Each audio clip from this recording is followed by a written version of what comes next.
तमाम दोस्तों को चैनल पर वेलकम।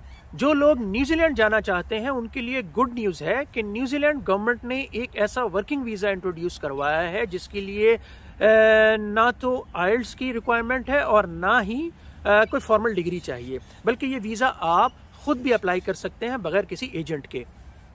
इस वीज़े की डिटेल मैं आपको बताता हूं, लेकिन इससे पहले मेरी आपसे रिक्वेस्ट होगी कि आप चैनल को सब्सक्राइब कीजिए ताकि नई वीडियोस का नोटिफिकेशन आपको मिल सके। इस साल फरवरी और मार्च में न्यूजीलैंड में एक साइक्लोन आया जिससे बड़ी पैमाने पर तबाही हुई। लोगों को रिहेबिलिटेट किया गया, न्यूजीलैंड का इंफ्रास्ट्रक्चर काफ़ी हद तक तबाह हो गया और इस वजह से वहाँ पर स्किल्ड वर्कर की और जो बाकी वर्कर्स हैं या लेबर्स हैं उनकी शॉर्टेज हो गई। वर्कर की शॉर्टेज को पूरा करने के लिए न्यूजीलैंड गवर्नमेंट ने रिकवरी वीज़ा इंट्रोड्यूस करवाया है। इस वीज़े के तहत दुनिया भर से जो वर्कर्स हैं वो न्यूजीलैंड आ सकते हैं और रिहेबिलिटेशन के काम में हिस्सा ले सकते हैं।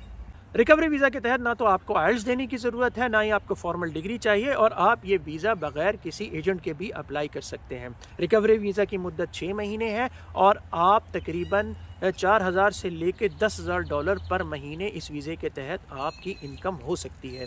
अब मैं आपको बताता हूँ कि रिकवरी वीज़ा के तहत कौन लोग आ सकते हैं। देखिए, रिकवरी वीज़ा में इनको ज़रूरत है इंजीनियर्स की, इनको ज़रूरत है इंश्योरेंस एस्टिमेटर्स की और इसके अलावा इनको बड़ी तादाद में लेबर्स भी चाहिए, यानी कि रिहेबिलिटेशन में पार्टिसिपेट करने के लिए। साइक्लोन के बाद जो है बड़े पैमाने पर पुल और रोड्स जो हैं वो टूट फूट का शिकार हुए हैं, जिसकी वजह से उनको लेबर काफ़ी बड़ी तादाद में चाहिए सिविल इंजीनियर से मुताल्लिक। इसके अलावा लोगों का पानी आने की वजह से घरों में फर्नीचर वगैरह काफ़ी तबाह हो गया, घर का सामान काफ़ी ज़्यादा ख़राब हो गया। अच्छा, अब सामान को जो है वो डंप करने के लिए जो है ना बड़ी तादाद में लोगों की ज़रूरत है। थोड़ा सा मैं आपको बता देता हूँ डेवलप्ड कंट्रीज़ में क्या होता है कि अगर आपका कोई सामान ख़राब हो गया है, फ्रिज, टीवी, फर्नीचर या कोई भी ऐसी चीज़, तो आप इसको जो है वो ऐसे ही नहीं फेंक देते, बल्कि आपको काउंसिल को बताना पड़ता है। तो काउंसिल आपको डेट देती है कि हम इस दिन आएंगे और इसको उठा लेंगे, या आप अपने घर के बाहर रख दें और इस तारीख को आके सामान को हम आपको यहाँ से क्लीन कर देंगे। ये अमूमन काम जो है काउंसिल का अमला करता है, लेकिन साइक्लोन की वजह से ये सामान की जो ख़राब हुआ है तकरीबन हर घर मुतासर हुआ है और बड़ी तादाद में जो है वो क्लीनिंग का अमला चाहिए।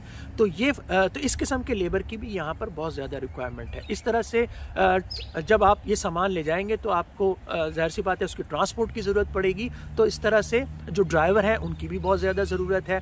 अच्छा, अब मैं आपको बताता हूँ कि आप ये वीज़ा अप्लाई कैसे कर सकते हैं।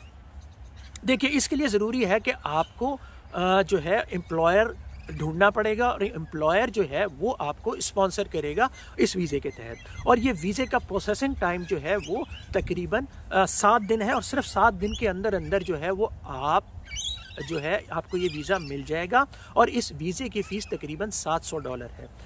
ये फ़ीस भी आपका employer, most of the cases में आपका एम्प्लॉयर ही ये फ़ीस आपको देगा और अगर आप ये वाली फ़ीस पे करते हैं तो बाद में आपका एम्प्लॉयर आपको ये फ़ीस रीइंबर्स भी कर देगा और आपको वापस भी कर देगा।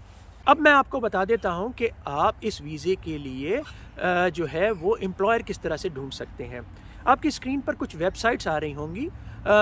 ये न्यूजीलैंड्स की वो वेबसाइट्स हैं जिसमें आप नौकरी तलाश करते हैं और आप इन वेबसाइट्स के ज़रिए से आप जो है वो एम्प्लॉयर बआसानी तलाश कर सकते हैं। मैं आपको दोबारा बता देता हूँ, इस वीज़े का प्रोसेस टाइम, अगर आपको एम्प्लॉयर मिल जाता है तो वीज़े का प्रोसेस टाइम सिर्फ 7 दिन है और 7 दिन के अंदर अंदर आपको वीज़ा मिल जाएगा। आपकी जो सैलरी होगी वो 4,000 से लेके 8,000 या $10,000 तक भी हो सकती है पर महीना। इस वीज़े की मुद्दत 6 महीने है। आपको ना आइल्स देने की ज़रूरत है, ना आपके पास कोई फॉर्मल डिग्री चाहिए अगर आप लेबर के उसमें जा रहे हैं। इंग्लिश की रिक्वायरमेंट ये है, देखिए ऐसा नहीं है कि आपको एक यस और नो भी ना बोलना आता हो, लेकिन कम से कम आपको इतनी इंग्लिश ज़रूर आती हो कि अगर आपसे कोई आपका नाम पूछ रहा है या अगर आपको कोई इंस्ट्रक्शन दे रहा है कि ये काम ऐसे कर लें तो आप ये काम कर सकें। तो इतनी इंग्लिश रिक्वायरमेंट आपको ज़रूर चाहिए होगी। एम्प्लॉयर आपसे जब इंटरव्यू करे तो आप कम से कम इतने सवाल जवाब जो हैं वो कर सकें।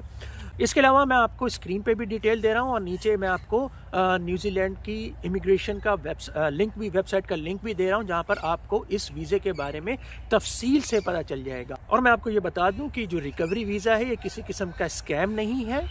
आप खुद जाकर के वेबसाइट के ऊपर, न्यूजीलैंड की इमिग्रेशन के वेबसाइट के ऊपर जाके इसको चेक कर सकते हैं, इसकी डिटेल मालूम कर सकते हैं। कोई अगर आपको कह रहा है कि मुझे इतने $1000 दे दें तो मैं आपको जो है रिकवरी वीज़ा दिला देता हूँ, ऐसी बातों में आपने बिल्कुल नहीं आना। आपने डायरेक्ट लेजिटिमेट एम्प्लॉयर को जो है अप्रोच करना है। वो आपको अगर स्पॉन्सर कर देता है तो वो आपने एक बस फॉर्म आपको वो देगा, एम्प्लॉइंग फॉर्म, वो आपने वेबसाइट से भी आप जो न्यूजीलैंड की इमिग्रेशन है उससे डाउनलोड करें, उसको फिल करें और जमा करा दें, और वो एम्प्लॉयर आपको स्पॉन्सर कर रहा होगा। 6 महीने के बाद अगर आप कोई और वर्किंग वीज़ा न्यूजीलैंड में लेना चाहते हैं या आप स्टूडेंट वीज़ा न्यूजीलैंड का अप्लाई करना चाहते हैं तो वो भी कर सकते हैं। और अगर आप चाहें तो वहाँ से ऑस्ट्रेलिया के लिए भी वीज़ा अप्लाई कर सकते हैं। वहाँ से बल्कि ऑस्ट्रेलिया का वीज़ा या स्टूडेंट वीज़ा अप्लाई करना काफ़ी आसान है। किसी नई वीडियो में आपसे दोबारा मुलाकात होगी, तब तक अपना बहुत सा ख्याल रखिएगा।